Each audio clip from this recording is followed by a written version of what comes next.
Hola, buenas noches. Estamos en un miércoles cualquiera de ya finales de julio del 2022. En este caso, en el capítulo número 13 de Músicos del País, desde la provincia de Mendoza, nos recibe Polo Martí, guitarrista, compositor, arreglador, docente universitario en Mendoza, muy importante. Polo, buenas noches. Buenas noches, Máximo, un gustazo. Muchas ¿Cómo gracias va? por... Bien, muy bien. Muchas gracias por la invitación a charlar un poco. Y bueno, bien, muy bien. Acá, en Buenísimo. este, como decís, en este julio, acá mucho frío. Exacto. Y arrancando ya con las actividades de esta segunda parte del año. Así que bueno, un placer, che, Perfecto. muchas gracias. Voy a contar una anécdota que yo lo conozco a Apolo de hace muchos años, pero sin saber quién era, porque yo un día, caminando por la Avenida Corrientes, mi costumbre era tratar de buscar discos raros, y en esa búsqueda de discos raros un día me encontré con un disco del grupo Maíz, que me llamó la atención porque hacían música folclórica argentina y lo compré, me gustó mucho, pero no sabía quiénes eran, no tenía ni idea quiénes eran ni de dónde eran. Años después, unos cuantos años después, hablando con mi amigo Fernando Lerman, que también es amigo de Polo, Sí, claro. le comento del disco, me dice, sí, ¿sabés que esa gente yo la conozco? Es una gente de Mendoza, Polo y Betty, qué sé yo, grandes músicos, qué sé yo. Y ahí supe quiénes eran los integrantes de ese grupo que yo había escuchado, que me había encantado, que estaba buenísimo, y uno de esos integrantes era Polo. Así que nos Qué conocimos bien. sin conocernos Sin conocernos. en aquel disco. Así que esa es la anécdota que quería contar de Qué bueno. épocas donde se podía comprar discos en la Avenida Corrientes, que Exacto, creo sí, que sí, ya sí. es una utopía absoluta. Totalmente, sí, sí, sí, quedan a lo mejor por ahí algunos reductos, pero es raro, sí, sí, sí, sí. Poquitos, Sí, poquitos. sí, sí, poquitos, poquitos, sí. Lamentablemente, lamentablemente. Lamentablemente, Che, sí. Polo, la idea es un poco Ujú. comenzar, en todas las charlas siempre fuimos a la protohistoria o a la prehistoria de cada uno de nosotros, musical, y en el caso tuyo estaría bueno saber ¿cuál es tu primer recuerdo con la música? Si es una cuestión familiar, si es una cuestión de gusto propio, cómo Bien. aparecieron los instrumentos, cómo apareció la música, ¿no? Bueno, cómo no. Bueno, primero debo decirte y decirles a tus espectadores que soy entrerriano. Yo nací Ah, en Colón, en la provincia de Entre Ríos. sí, conozco, Colón es conozco. una ciudad que está sobre el río Uruguay, al Sí. frente de Paysandú, una ciudad importante del Uruguay. Ujú. Así que yo nací ahí, digamos, soy el menor de cinco hermanos. Mi padre era poeta, escritor, periodista. Mira, Mi madre una ama de casa, pero también trabajadora en una imprenta que teníamos en mi casa. bien. Así que de alguna manera la literatura, la poesía, la canción, el arte era algo más o menos común en la vida cotidiana en la década del 60. Yo nací en el año 61, entonces cuando yo tenía 5 o 6 años, debemos recordar que existió en el país un movimiento muy fuerte que después con el tiempo se le conoció como el famoso boom del folclore, Ujú. y ese boom repercutió en muchos lugares del país y repercutió y reverberó en los patios de las casas, repercutió también en las escuelas. Entonces, de alguna manera, el recuerdo que yo tengo es en el patio de mi casa, siendo yo el menor de los cinco hermanos, en reuniones familiares donde no faltaba la música, la poesía, el canto, el compartir, el vivir, digamos, con cierta, bueno, naturalidad y cotidianeidad, eso de la canción, del folclore. Mi familia tenía una particularidad que en la ciudad de Paysandú, que digo de ahí de Uruguay, Enfrente. vivía Aníbal, exactamente, vivía Aníbal Zampayo, ¿no? El Ah, gran creador uruguayo, arpista y gran compositor del Río de los Pájaros, Garzas Viajeras, Quilloro. Bueno, ah, Aníbal era como un tío, digamos, ¿no? Entonces era muy común que en esos encuentros familiares en el patio de la casa apareciera Aníbal Zampayo, un vecino que tocaba el acordeón, Valentino Alarcón, que era un gran guitarrista que después terminó siendo nuestro primer maestro de guitarra, un recitador criollo, mi padre diciendo poemas. Entonces, los primeros recuerdos que yo tengo de la música son eso, que la música, la canción y sobre todo la canción de raíz folclórica de esos años, era como el paisaje sonoro que de alguna manera debo decir, nos sedujo porque realmente los cinco hermanos terminamos estudiando la guitarra. mira. eh, sí, con este maestro que era Valentín Alarcón, un maestro que venía a la casa y que nos daba a los 5 hermanos. Empezaba por el mayor y al final me tocaba a mí. Qué bueno. Primero las lecciones de solfeo, que eran aburridísimas, y luego las más esperadas, que eran las de guitarra, porque don Tocar, Valentín nos tocar, enseñaba, tocar, claro. claro, don Valentín nos enseñaba, bueno, a dibujar, no sé, 50 redondas, 50 claves y demás, que no entendíamos nosotros que para qué tenía que ver con la música. Claro, claro. Pero había que hacerlo porque era el maestro, pero lo más lindo era cuando ya nos ponía la guitarra y nos empezaba a dar las lecciones de guitarra.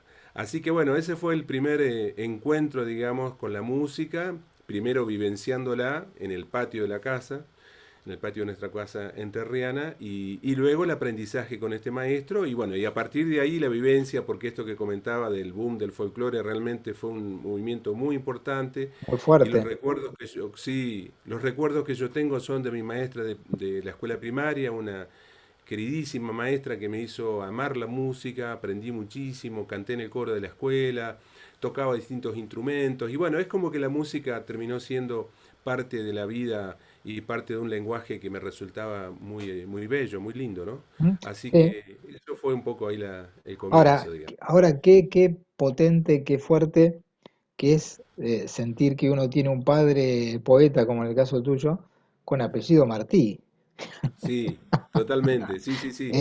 Y vos sabés que Es un sello grosso ese, ¿eh? sí, sí, aparte, bueno, mi padre además un gran admirador y nos transmitió a nosotras esa admiración por el apóstol de la libertad, ¿no? Por Ajá. José Martí. Por José, Y claro. además de eso, sabés que mi padre falleció ya hace unos años y físicamente era bastante parecido. Ah, Y en, encima. sí, y en algún momento él estudió en la Universidad de Buenos Aires, en la UBA, en la Facultad de Filosofía y Letras, y en esos Ujú. años de estudiante tuvo contacto con, yo la verdad que no me acuerdo el apellido de él, pero era un biógrafo de Martí, Ah, cubano, que creo que, no sé si era el agregado cultural o algo así, y él fue a verlo porque él tenía interés en ver si había alguna rama de los Martí, digamos, que vinculaba a ah, José Martí con nuestra.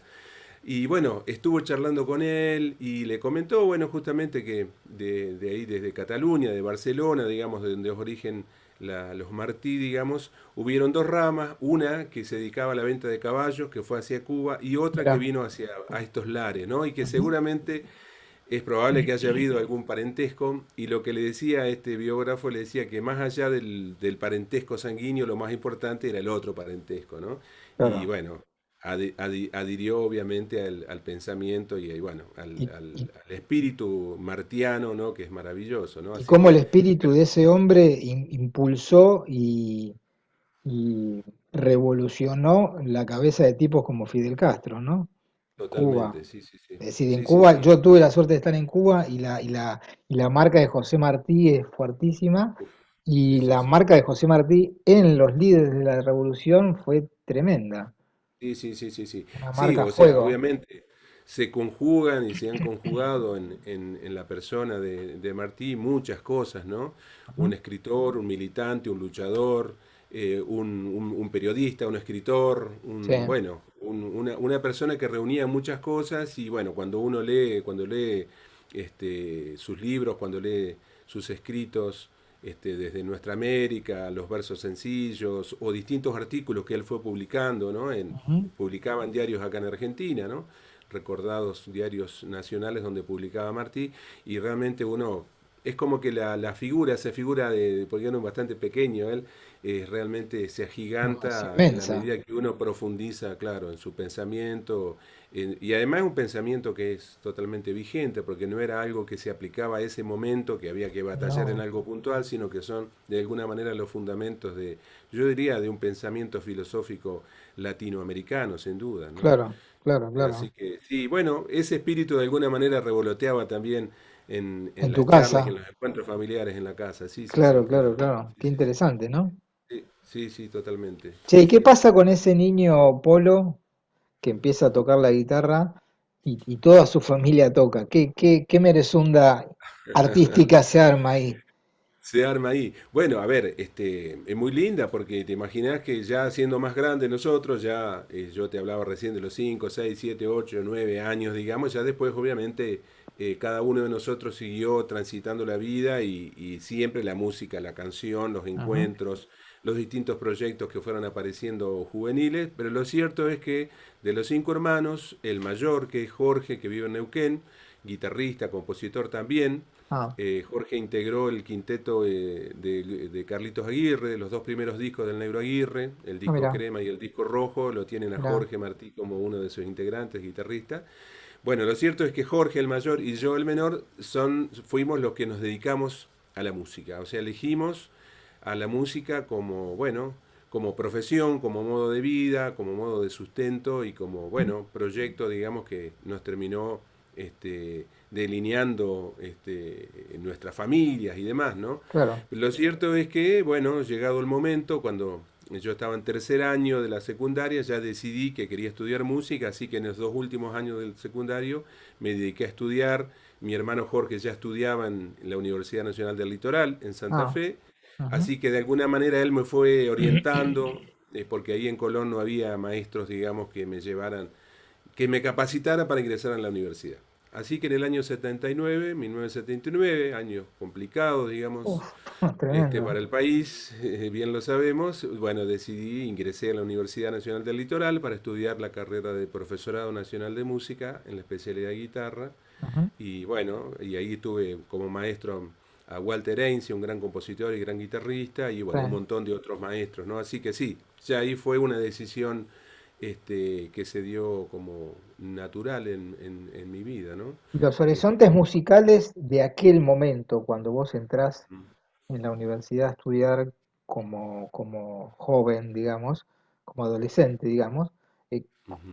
¿por dónde andaban tus gustos musicales? ¿Seguía rondando el folclore y qué otras cosas más? Sí, sí, sí, sí. A ver, el folclore, en todo caso, yo debiera aclarar un poco porque a veces la palabra folclore es muy mal comprendida o entendida, en todo caso, muy parcialmente. Lo cierto es que hay una situación que yo siempre la valoro, que es cuando uno ha nacido en lugares que son fronterizos, digamos, Ujú. esas fronteras son, cuando uno entiende de qué se trata, digamos, porque las fronteras no separan, las fronteras unen, y en este caso el río Uruguay nos une, nos hermana, porque históricamente estamos hermanados con Uruguay, Sí. pero también es cierto que no estamos muy lejos de Brasil, o sea, Entre Ríos, digamos, subiendo un Ahí poquito, ya y nomás. nomás llegamos a Uruguayana y ahí ya estamos. Entonces, el sentimiento que uno tiene, digamos, en esas situaciones de frontera son de, a ver cómo llamarlo, de una protonacionalidad, digamos, o de pensar que uno habita un lugar en el cual esta cuestión de los países, de las fronteras, de los límites, son, bueno, muy artificiales, Son digamos, ¿no? políticas, Porque básicamente, ¿no? no política, pero Sí, además sí. cuando uno se siente muy hermanado porque uno habla de la misma manera, porque uno comparte con el uruguayo, en este caso, digamos, el sanducero, que era el más próximo, ¿no es cierto? Yo creo que ahí ya radica algo que, digo esto, que es bastante clarificante porque buena parte de mi niñez y mi juventud yo escuché mucha música uruguaya y a través de los músicos uruguayos también me integré al resto de Latinoamérica porque a través de Aníbal Zampayo yo conocí mucho de folclore latinoamericano o Claro. escuchando a los olimareños que cantaban canciones venezolanas o a Citarrosa que cantaba desde México luego exiliado y a partir de ahí se fue abriendo como un abanico de intereses a través de Biglietti, por ejemplo. Y bueno, ya yo no sé, no lo recuerdo exactamente, pero seguramente en mi adolescencia fue cuando empecé a escuchar a Violeta Parra, cuando empecé a escuchar a Víctor Jara, a Nicomé de Santa Cruz, a Chabuca Granda, luego a Cecilia Todd. Entonces todo eso empezó a formar parte de un folclore que yo no lo separaba, no decía, bueno, esto es folclore de tal, esto no, para mí No, era no, es todo toda una misma parte. cosa. Totalmente, parte de Claro. una gran expresión de un continente que culturalmente yo lo sentía como algo, bueno, definido y con peso, digamos, ¿no? Entonces, mis intereses, yo creo que de alguna, o mis gustos, digamos, y mis búsquedas, tienen una pata muy fuerte allí, en eso, ¿no? Y en esa gran diversidad. Ahora, lo cierto es que cuando yo empecé a estudiar música, bueno, me sedujo mucho, porque de alguna manera la carrera de universitaria está orientada, bien lo sabemos, por suerte hay ahora otras carreras, pero básicamente siempre orientada a las músicas europeas, ¿no? Entonces, Ujú. bueno, fue descubrir Bach, descubrir Claro, un montón de compositores que me fueron llevando poco a poco a un mundo que me interesó cada vez más, sin dejar de tener el corazoncito latiendo con lo que acabo de comentar, pero sí es cierto que se abre un panorama de una gran riqueza, y uno de alguna manera también empieza a sentir que uno es un ciudadano del mundo. Después cuando uno empieza a viajar y demás, empieza a conocer otras culturas, y bueno, yo creo que esas búsquedas y el conocimiento de esas músicas de otros lugares del mundo enriquecen mucho, y al contrario de lo que uno pueda pensar, creo que uno lo fortalecen identitariamente, pero le abren la cabeza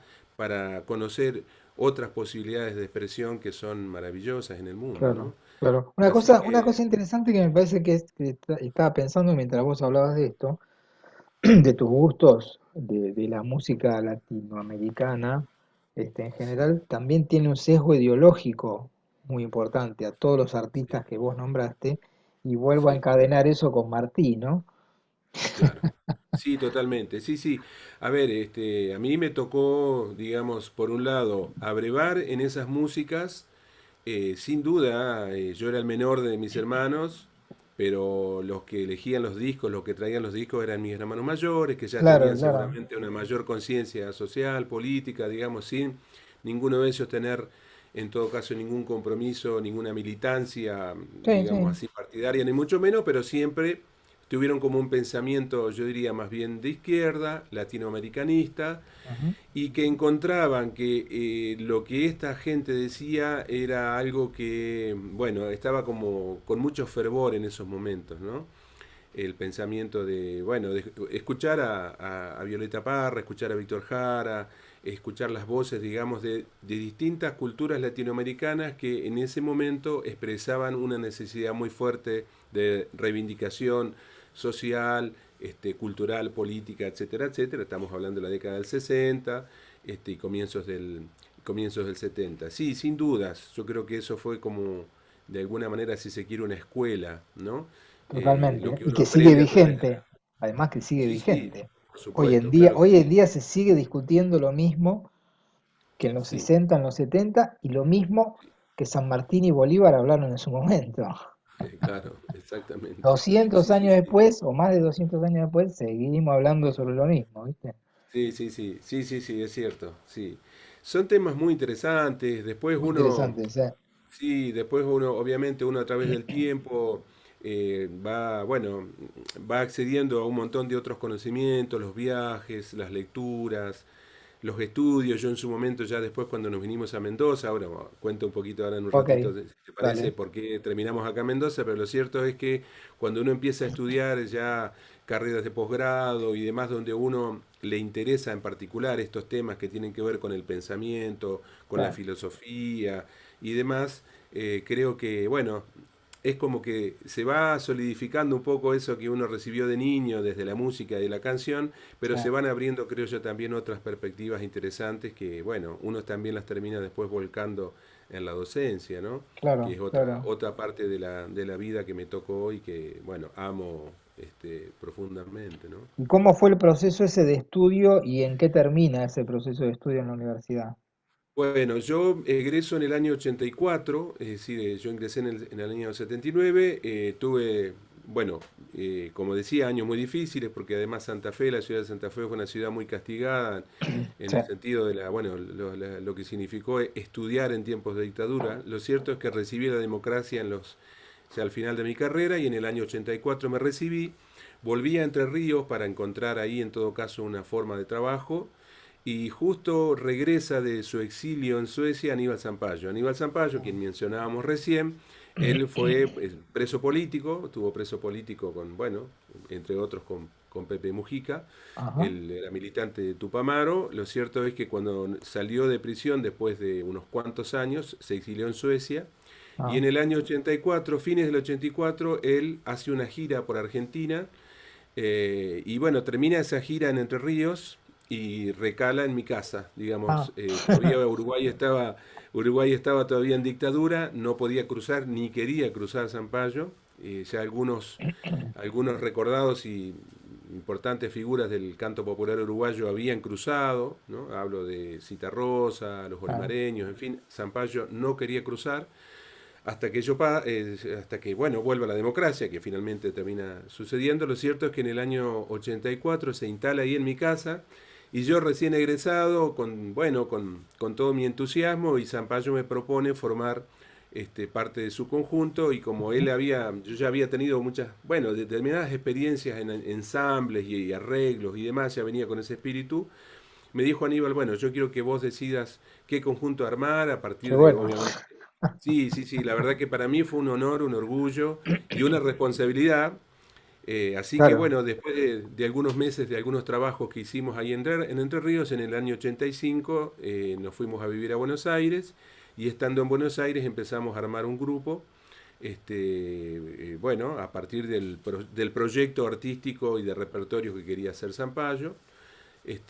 Así que bueno, ahí empezamos a armar con algunos músicos de Buenos Aires, algunos otros uruguayos y demás, armamos un conjunto, y uno de los integrantes del grupo, que yo conocí ahí porque yo quería que hubiera un vientista y alguien que tocara instrumentos aerófonos andinos, es Luis Rigú, que él, músico de Buenos Aires, flautista con experiencia también de estudios académicos, bueno, tocador de quena, ocarina, todos los aerófonos y demás, me maravilló. Y él me cuenta de que tenían ahí como en stand-by, podríamos decir, un proyecto que era el Grupo Maíz. El Grupo Maíz ya Ah, existía, y en ese momento había parado, digamos, habían hecho como un impasse. Entonces, bueno, mientras trabajábamos con Sampaio, mientras hacíamos las giras y grabábamos los discos ya en Uruguay, instalados en Uruguay, empezó a surgir poco a poco como que soplamos la brasa estaba encendida y se encendió nuevamente el fuego del Grupo Maíz. Lo conformamos en trío con Luis Rigú y con Esteban Gil Pereiro, que es charanguista. Esteban vive actualmente en Uruguay. ujú. Y bueno, paralelamente, mientras íbamos desarrollando la actividad junto a Aníbal Zampayo, en giras y demás, como te digo, empezamos a trabajar en un proyecto con el Grupo Maíz, que era primero de trío, después se fue integrando un cuarteto, un quinteto, etcétera. Cuando nos quisimos acordar, ya éramos un sexteto. Así es que en fin del año 86, por algo que, bueno, ahora no vendría muy al caso, pero lo cierto es que terminamos participando, concursando en Cosquín. Ah, Pues nosotros, si teníamos algo, no era precisamente muy festivalero, que claro, digamos. no, no, Lo no. cierto es que, bueno, terminamos concursando para participar en el Festival de Cosquín. Y justo en ese momento, la flautista que integraba el grupo, que era Alma Koifman, le salió un trabajo muy importante, tuvo que dejar el grupo. Y bueno, es ahí que aparece en escena, estando en Buenos Aires, Betty Plana, ¿no? Ah, Ella es convocada para integrar el grupo Maíz como flautista, y debuta en Cosquín en el año 87, año en el cual tuvimos la suerte de no solamente ganar como conjunto instrumental, sino además salir revelación en mira, Cosquín en el año 87. Así que el debut de Betty fue en el escenario mayor de Cosquín, y además qué con ese premio. responsabilidad, ¿no? Qué responsabilidad. Totalmente. Sí, Wow, sí, sí. poco Sí, sí. fuerte. Así que bueno, instalados en Buenos Aires con el grupo Maíz, Sampaio había empezado a armar un grupo un poquito más pequeño porque el grupo que teníamos era muy difícil de mover. Así que poco a poco lo que fue sucediendo es que Sampaio armó un grupo más pequeño ya con músicos uruguayos, y nosotros seguimos trabajando más fuerte con el grupo Maíz.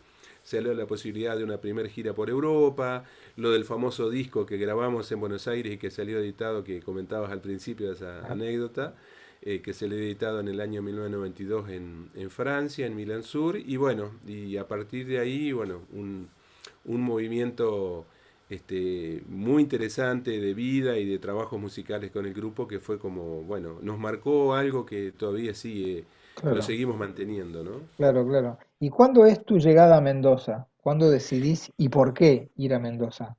Bueno, en realidad nosotros seguíamos con el grupo Maíz viajando, pero lo cierto es que en el año 89 nosotros con Betty, además de conocernos integrando el grupo, lo cierto es que a los pocos meses terminamos siendo Pareja. compañeros en la vida, digamos, terminamos siendo pareja. Claro. Nos casamos en Paraná, nos fuimos a casar por civil a la ciudad de Paraná porque queríamos, bueno, que sentíamos que ese lugar tenía algo maravilloso, así que fuimos Ajá. solamente para eso. Además hicimos cambio de domicilio solamente para casarnos en Paraná y volver a Buenos Aires. Y lo cierto es que, bueno, ya, ya habiendo formado pareja, formalizado la pareja y siguiendo los viajes a Europa con Maíz, en el año 89 ya intuíamos que queríamos tener nuestro hijo, nuestra hija, que terminó siendo Julia, y Ajá. no queríamos tenerla en Buenos Aires. Ah, Nosotros vivíamos ahí a una cuadra del mercado de Abasto, ah, en Humahuaca y Gallo. ajá. Te estoy hablando del año 88, ¿no? Fin del 88, principio del 89. Y bueno, decidimos buscar un mejor lugar y la idea era encontrar un lugar en el cual, por un lado, Betty pudiera tener acceso a tocar en una orquesta sinfónica. Ella venía de una formación clásica académica muy importante, con experiencias a tocar con orquesta. Y bueno, y nos interesaba también estar vinculados a la docencia. Así es que, bueno, pintaron unos concursos muy interesantes. De hecho, Betty entra como flautista de la Orquesta Sinfónica de la universidad. Yo gano una cátedra para dar clases de acústica, que era una especialidad que yo me había interesado mucho en mi formación. Y bueno, nos vinimos a vivir en el año 89 acá a Mendoza. Ah, Y desde ese momento hasta ahora seguimos trabajando intensa y profundamente la docencia en la Universidad Nacional de Cuyo, ¿no? Así que mira. ese es el motivo por el cual estamos acá y que bueno, hoy en día ya nuestra hija Julia ya nos ha hecho abuelos, así que somos abuelos y estamos bueno, desarrollando una actividad bueno, muy rica, muy fructífera también en esta provincia. En el trabajo ya afincado vos en Mendoza con Betty, ¿cómo qué cosas se producen a nivel artístico, musical, digamos, ¿no? Hablemos de eso y después nos dedicamos a la Sí, parte académica. dale, cómo no. Bueno, a ver, yo te decía que el grupo Maíz nos había signado algo muy fuerte. Quiero detenerme en comentar un poquito. El grupo Maíz estaba integrado por Luis Rigú, un gran conocedor de la música andina sobre todo, Esteban Gil Pereiro, charanguista, también un gran conocedor de la música andina, y después lo integraron Eduardo Egues, un gran guitarrista clásico, un gran tocador de instrumentos de la música antigua. Él integra actualmente un grupo que se llama La Quimera, que ha grabado una gran cantidad de discos en Europa con grandes éxitos y realmente un trabajo encomiable. Fabricio Zanella, violinista, él integraba en su momento, tocaba en la orquesta del Teatro Colón, y bueno, y Betty Plana como flautista clásica también, y yo como guitarrista, que si bien es cierto que tenía una formación clásica, pero venía más bien del campo de la música popular. Todos en algún punto teníamos un amor muy profundo por nuestro folclore, dicho con la mayor de las amplitudes, pero también un gran respeto y un gran amor por la música universal, por la música clásica, por la música contemporánea. Digamos, convivían de alguna manera en los repertorios del grupo Maíz, desde las músicas anónimas hasta la música de Yupanqui, Ujú. o la música de Ravel, o la música de Villalobos, o la música de Steve Reich, o distintos compositores más de vanguardia, y composiciones nuestras. Y nosotros, digamos, le pedimos prestado al gran Bela Bartok, que además de un gran compositor fue un gran investigador de los folclores de Europa del Este, el término folclore imaginario. Y Ah, ese es el término con el cual, incluso vos mencionabas recién el disco del grupo Maíz, que se llamaba Viajero por la Tierra, el subtítulo que tenía era Folclore Imaginario. Y nos abocamos, digamos, a, a pensar en esa idea de folclore imaginario. Y eso de alguna manera nos signó, más allá de que el Grupo Maíz después en el año 92 deja de existir como tal, lo cierto es que cada uno de nosotros en sus distintos proyectos siguió de alguna manera con esa idea. Y es así que nosotros con Betty, que conformamos un dúo, todos los discos nuestros vienen con ese subtítulo, digamos, ¿no? ah, Grabamos un primer disco que se llamó Agua y Vino, con música de Argentina y de Latinoamérica, incluyendo obviamente música de Egberto Gismonti, por eso el título del sí, disco. me imaginaba. Viene, claro, viene con también con ese subtítulo, Folclore Imaginario. El segundo disco, que editó dedicado al tango, de Arolas a Piazzolla, se llama también Folclore Imaginario. Clásicos cuyanos, también Folclore Imaginario. Yo después saqué un disco con músicas mías, que obtuve un premio de una edición discográfica del Fondo Nacional de las Artes, un disco que se llama Frutos, también folclore imaginario. Así que siempre nos interesó mucho seguir con esa misma idea, de pensar que nuestras músicas pueden ser una materia prima, por llamarlo de alguna manera, que Sí, nos puede permitir expresarnos de múltiples maneras y que uno al escucharla sienta algo, siente ese latido, digamos, de nuestras músicas, y que en todo caso la vestimenta o como está presentada la música puede adquirir muy distintas fisonomías, digamos, ¿no? Claro, Es así que bueno, ahí se fueron plasmando distintos proyectos que hicimos acá en Mendoza, con distintos músicos, distintos discos, como digo. Nosotros tenemos una página, aprovecho para comentarla, que la pueden dale. visitar, que es folcloreimaginario.com.ar, donde ahí van a encontrar los trabajos que venimos haciendo, tanto individualmente Betty Plana, como yo Polo Martí, como también el dúo y otros proyectos también. Porque bueno, de alguna manera hay una paleta bastante variada de búsquedas e intereses. Betty se ha dedicado mucho a la música contemporánea, sobre todo la música contemporánea latinoamericana. Yo Ujú. de alguna manera puse más fortaleza en el tema del folclore, componiendo músicas para orquesta sinfónica, grupos de cámara, en fin, distintas búsquedas, pero siempre motivadas por ese amor que surgió, yo creo, en ese patio entrerriano de la niñez, ¿no? Qué loco que, ¿sabés que eso que vos contás ahora es una cosa que ya lo hablamos con un montón de invitados a este ciclo? ¿Cómo impacta la formación, llamémosle infantil o juvenil, o lo que escuchó uno en la casa, gracias a los padres o a los hermanos, como decías vos, que eran los dueños de los Sí, discos, digamos, sí, y que a vos te llegaban medio de rebote? Pero digo, ¿cómo impactó en nuestra carrera artística, digamos, sí, ¿no? Qué importante que fue esa gestación de esas músicas que vos escuchabas en la casa de tus padres de niño, cómo sí. después impactó de tal manera que vos sos un músico que refleja, digamos, llamémosle de alguna manera, esa cuna Sí, sí, artística. exactamente, porque además sabés que los distintos maestros que yo tuve, a ver, yo tuve, creo, siempre la sensación de estar en todo momento con gente más grande que yo, digamos, ¿no? Sí. Es decir, yo sabía que mi hermano Jorge cuando caía con algún disco traía alguna cosa novedosa, desde el álbum blanco de los Beatles hasta lo que fuere, digamos, ¿no? Y mis hermanos todos mayores que yo, entonces yo es como que siempre recibía algo de gente más grande que yo.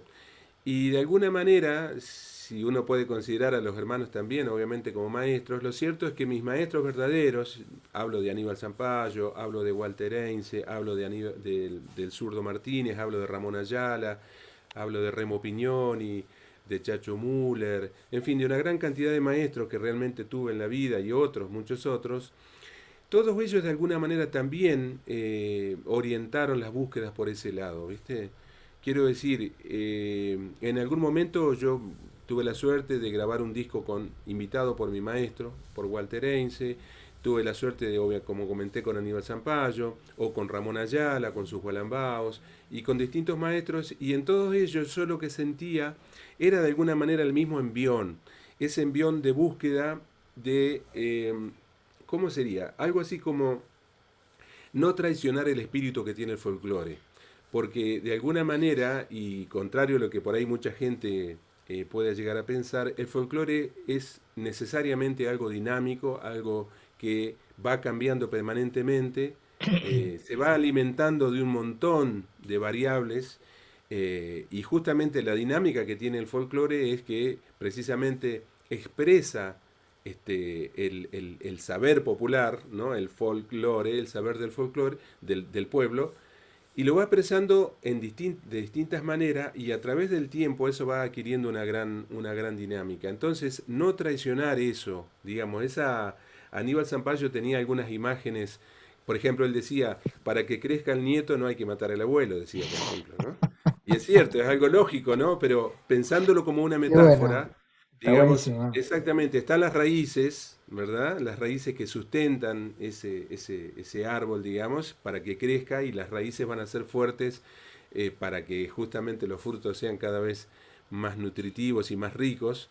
Entonces, esa idea yo creo que ha estado presente siempre, digamos, ¿no? Y se refleja, como vos bien decís, en de alguna manera como esos eslabones de esa cadena que uno va recibiendo a través del tiempo, ¿no? claro.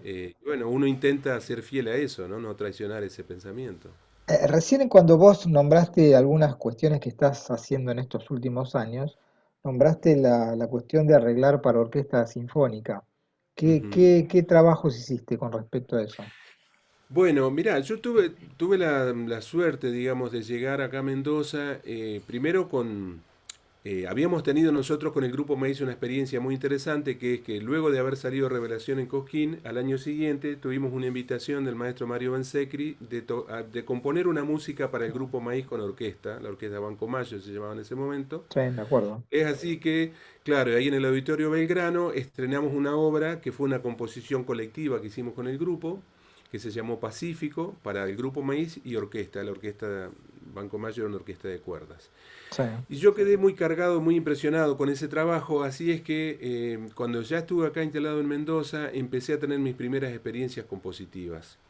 Escribí primero un concierto para marimba y orquesta de cuerdas, que me lo encargó el querido Ángel Ferete, un gran sí, marimbista y plaquista sí, sí. argentino.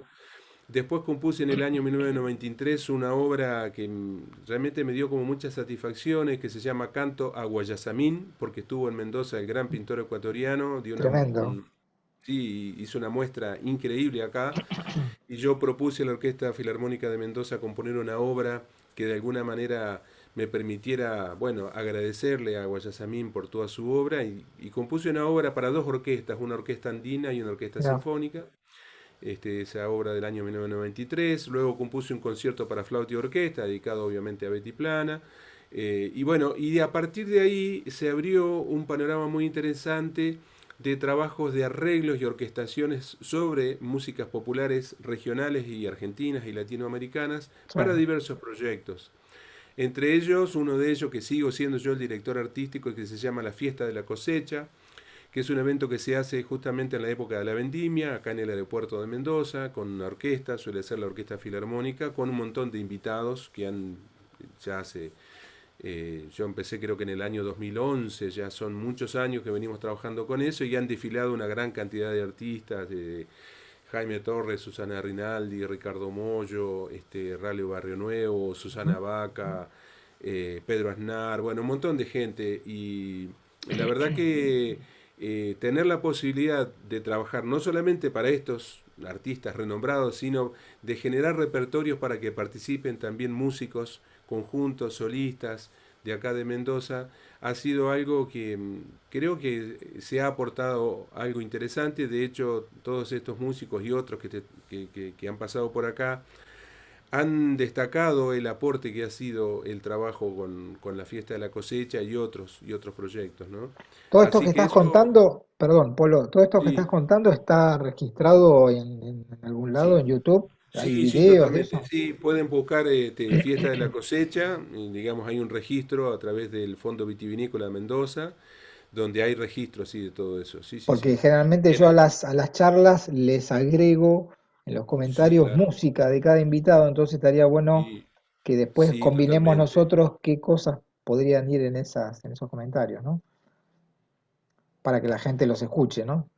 Totalmente. Sí, sí, sí. Yo después te paso en todo caso Dale, algunos links y los links. para ir mechando ahí. Totalmente, claro que sí. Bien. Sí, después, bueno, hubieron varios otros proyectos también. En su momento hice una versión sinfónica coral de la Misa Criolla de Del Ramírez, que Ujú. se grabó con con la orquesta de la Universidad Nacional de Cuyo, que en su momento Ramírez estaba, bueno, encantado con el trabajo, vivía todavía Ariel, porque eso fue en el año, creo que en el año 2000. Bueno, y distintos otros proyectos también. Es algo que me ha interesado mucho. Bueno, yo vivo con convivo con la primera flauta de la Orquesta Filarmónica de Mendoza, así que tengo también ese vínculo directo, digamos, de, Claro, bueno, claro. trato de ir a todos los conciertos de las dos orquestas de acá de Mendoza, porque me interesa mucho, bueno, ese campo. No solamente disfrutarlo, sino, bueno, cada escucha es un aprendizaje también. Y además que creo, me parece que como hacía Ravel en su momento, ir a escuchar, conocer a cada persona, saber qué puede tocar y qué no puede tocar cada Uf, instrumentista, yo creo que eso es fundamental, fundamental, fundamental. A veces es más importante que lo que sale en los libros. Sí. totalmente. sí, sí, Porque sí. contémosle a la gente que no conoce, por ahí la gente más joven, cuando Ravel hace el bolero, se encarga de hacer como una especie de libro propio de orquestación, entonces se sienta al lado de cada instrumentista de la orquesta para preguntarle cuál era el registro, dónde estaba más Exacto. cómodo, qué Sí, rítmicas podía tocar con mayor fluidez que otras, qué cosas sí, sí, no se podían escribir directamente, totalmente. Sí, sí, como una sí. vez le contaba Gandini a Astor que le había escrito unas cosas tremendas y Gandini le decía a Astor, pero esto no se puede tocar, Astor. ¿Cómo? Si yo lo puedo tocar, ¿cómo no lo vas a tocar vos? Le decía. Claro. Entonces, Sí, sí, sí. me parece que Sí, saber esa interna, digamos, de las orquestas es fundamental. sí, es importante. Y además hay otra situación también que se plantea, que es que las inquietudes que uno tiene a veces, y bueno, en general, están asociadas obviamente a, bueno, a muchas cosas que tienen que ver con las músicas populares, que son de, bueno, ciertas características, uno le puede decir dificultades, pero Sí, pienso, por ejemplo, en su momento compuse un candombe para orquesta, ¿no? uff. Entonces, un candombe, bueno, bien sabemos que en todo caso hablemos de un candombe al estilo uruguayo, en el cual los distintos instrumentos que participan de percusión van labrando una trama musical que cuando uno las escucha por separado a veces es difícil comprenderla y cuando se reúnen todos es donde se produce la magia. Bueno, intentar trasladar eso a músicos instrumentistas de una orquesta es difícil, entonces hay que buscarle la vuelta para que la cosa, bueno, sea un poco más fluida, sobre todo porque muchos de los músicos de una orquesta sinfónica no han tenido una preparación para eso, sino que han tenido No, una preparación sí, súper rigurosa para tocar, bueno, todo un repertorio impresionante, ¿no? Pero bueno, claro. como las búsquedas nuestras vienen por otro lado, creo que se agrega una dificultad que, bueno, termina siendo un trabajo, bueno, importante y donde no tiene que faltar el diálogo con los instrumentistas para que la cosa fluya, ¿no? Pero además no solamente conocer al instrumento, suponete el trombón, el clarinete, el fagot, el oboe, sino quién lo toca. Claro, sí, sí, A ver quién lo totalmente, toca, sí, sí, porque me parece que a veces uno se deja llevar por el lápiz y se sí, sí, equivoca, me parece en ese sentido se equivoca porque sí, dice, claro, bueno, el oboe puede tocar esto. Sí, pero no sabes si la persona que toca ese oboe está en condiciones de exacto, ese registro o de esa rítmica candombera, como decís vos, lo matás, exacto, lo sí, sí, sí, liquidás. sí, sí, sí, es cierto, totalmente, Es sí, sí, sí, importante buscar el fuerte de cada uno de esos instrumentistas y saber a quién le podés escribir exacto, raro, sí, sí, digamos, sí, o sí, sí, más sí, difícil, y a quién tenés que hacerle hacer cosas más sencillas en las cuales va a rendir perfecto, digamos, ¿no? totalmente, Es decir, buscar sí, el sí, punto de equilibrio en una orquesta sinfónica no debe ser nada sí, fácil. Por eso no, me no, no, imagino que tu trabajo de sentarte ahí y escuchar con tu oreja de compositor y de arreglador, saber qué parte de la orquesta funciona y qué parte de la orquesta, viste, más o menos, viste. exacto. Sí, sí, sí, sí, sí. Sí, sí, es encontrar la justa medida, aprovechar, Claro, digamos, las características, digamos, que tiene una orquesta y, bueno, saber, digamos, que rinda lo que uno quiere hacer en función de las claro. capacidades, digamos, obviamente de los músicos integrantes, ¿no? Sí, sí, es toda una apuesta, es todo un... Y es un trabajo que se viene haciendo en distintos lugares también, ¿no? Por suerte las orquestas en el país también se han abierto a la posibilidad de que, bueno, nuevos compositores, nuevos arregladores empiecen Compositores a trabajar vivos. para compos- compositores vivos, exactamente. Sí, sí, sí, exacto. Sí, sí, sí. ¿Por qué se Así que tiene que bueno, tocar sí. siempre música de compositores Música de... muertos? Si este chabón vive Así a que, la vuelta de mi esquina, ¿por qué no se puede tocar música claro, de él? totalmente. Sí, sí, sí, sí, sí, Está sí. Así que buenísimo. sí, sí, totalmente. Así que sí, en ese sentido, bueno, hemos tenido la suerte de, bueno, de lograr, digamos, una relación con las comisiones artísticas, con los músicos, con los directores, en fin, para que, bueno, algunas cosas se puedan hacer, ¿no? Así Che, y que Polo, uno quisiera más. tu actualidad musical, ¿por dónde anda en estos Bueno, últimos a ver, tiempos? es muy diversa. Si bien yo soy guitarrista, digamos, diría que la menor actividad mía ha sido como guitarrista solista. Ah, Siempre he trabajado mucho en proyectos que hemos hecho con Betty para flauta y guitarra, siempre con otras agrupaciones o un cuarteto de cuerdas o algún ensamble u otros músicos. Siempre nos ha encantado compartir. Este, y la verdad que, bueno, es algo realmente muy, muy lindo de hacer. En este momento estoy terminando, por un lado, un trabajo muy interesante que hemos encarado hace ya unos cuantos años con Carlos Aguirre, este gran pianista y Ujú, compositor entrerriano. sí. Con el Negro de Manos une una amistad de hace muchos años. Y es un proyecto muy interesante porque es bastante novedoso, porque lo tiene al Negro Aguirre no como músico, aunque participa, pero lo tiene sí como escritor. Ah, El mira. Negro es un gran escritor de relatos, Ah, interesante. una situación que se planteó casi anecdótica. Hace muchos años el Negro venía por acá por Mendoza, cruzando a Chile para realizar distintos proyectos artísticos en Chile y se quedaba algunas horas acá. Y en la década del 90, Julia, nuestra hija mayor, tenía poquitos años y bueno, un día, digamos, presenciamos una situación con Julia que yo me había olvidado, digamos, y al tiempo pasaron los años y el negro me dice, che, ¿te acordás de esa anécdota de Julia con el Caifás, tu perro y la luna y eso? ¿Cuál? Le digo. Y ahí me dije, porque yo escribí un relato sobre eso que me encantó, que te lo quiero hacer. Y bueno, cuestión que nosotros teníamos un perro que se llamaba Caifás, un labrador, perdón, un ovejero alemán, muy lindo perro, hermoso, y cuestión que Julia jugaba de niña mucho en el patio nuestro, y parece que un día el perro ladrando, estaba como ladrando, y Julia observa la luna y se da cuenta que a la luna le faltaba un pedacito, la luna menguante, digamos, un cuarto menguante, y entra a la casa, y nosotros estábamos charlando con el negro, y me dice, papá, dice, no tenés que dejar más el Caifás afuera en el patio. ¿Por qué? ¿Qué pasó? Y se comió un pedacito de la luna, me dice. Y yo, bueno, nos Es reímos en un momento. buenísimo, Muy buenísimo. bueno. Cuestión que Carlos escribió un relato que se llama La Julia y el Caifás, que yo musicalicé. No le puse música como canción, sino que Mm, acompaño una música incidental que va sucediendo al. Se llama La Julia y el Caifás y la mira, pueden encontrar en YouTube qué porque bueno. está incluida en el disco Frutos. Y a Ujú. partir de ahí, el negro me fue dando distintos relatos y cuestión que ahora estamos trabajando, ya terminando un proyecto que cuenta con, gané una beca creación del Fondo Nacional de las Artes y que prontito va a estar terminado, que se llama Huellas del Viajero, que son 12, creo, relatos, ¿sí? De él con músicas mías, donde participan una gran cantidad de músicos, una Mira, gran diversidad de músicos y de músicas. Así que ese es un material que estoy terminando.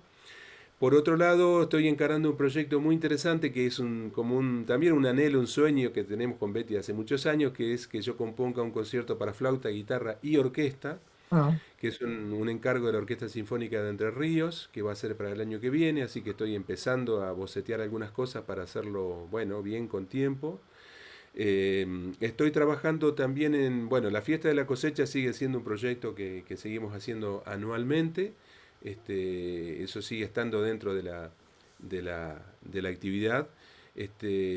Y bueno, y obviamente la docencia, ¿no? La docencia en la universidad, que nos ha significado y nos significa a nosotros una dedicación total. Tengo un cargo justamente este, exclusivo en la orquesta, en la Facultad de Artes y Diseño de la universidad para dar distintas cátedras y eso es algo que, bueno, ya tengo más de 30 años, 33 años va a ser este año de docencia ¿qué en el materias Tecno de das? Santa.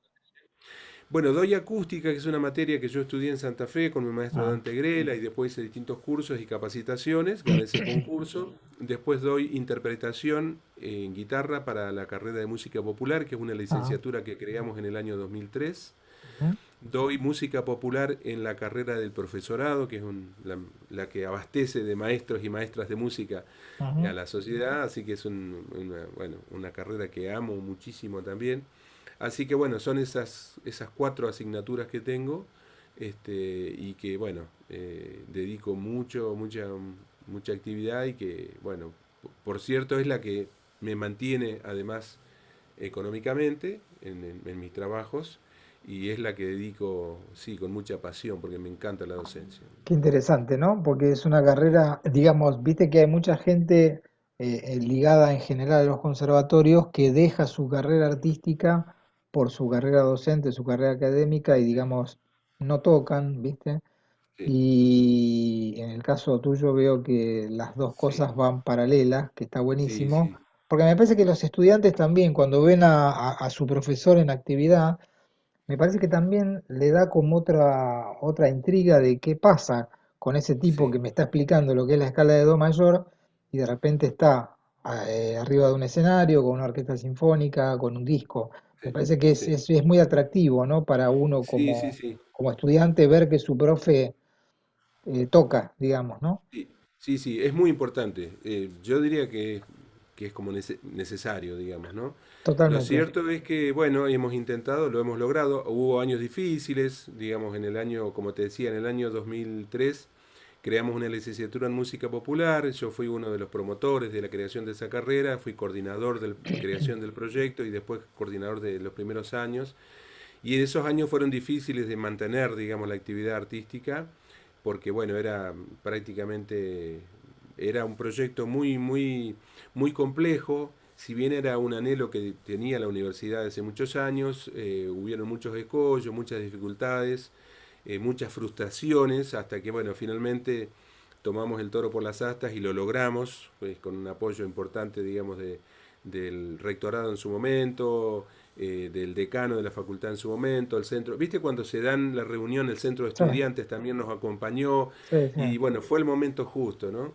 Y entonces hubo que dedicarle mucho tiempo y sostener ese proyecto, así que, bueno, fueron años un poco difíciles para seguir trabajando bueno, en tocar, en componer y demás, Claro. pero sí, lo hemos seguido haciendo, sí, sí, sí, por Qué supuesto. importante. Me parece que es fundamental eso de seguir la carrera artística en la medida Sí. que uno sigue su carrera docente, porque me parece que las dos patas son fundamentales en la vida nuestra, Sí, digamos, ¿no? sí, sí, totalmente. Sí, sí, sí. Es una experiencia, bueno, muy importante y además es cierto que a mí me pasó también. Mis maestros, por suerte, todos tocaban y yo cada vez que Walter, mi maestro, tocaba, o Quique Núñez, o el Zurdo Martínez, o los que sean, o escuchar a Dante Grela con su ensamble en Rosario de música contemporánea, o Mariano Etkin, o los que sean, verlos a ellos en escena, digamos, Es una trabajando, clase dirigiendo, también. tocando, claro, Es termina una siendo, clase. te termina como de redondear esa idea, ¿viste? No es el Claro, teórico que te enseña en la clase, en todo caso, es que de las materias teóricas, sino que es ese tipo que yo vi ahí en escena y que ofrecía y se entregaba con plenitud, ¿no? Así que claro. sí, yo creo que eso es muy importante, sí, sí, sí. Súper importante. Che, Polo, llegamos al final.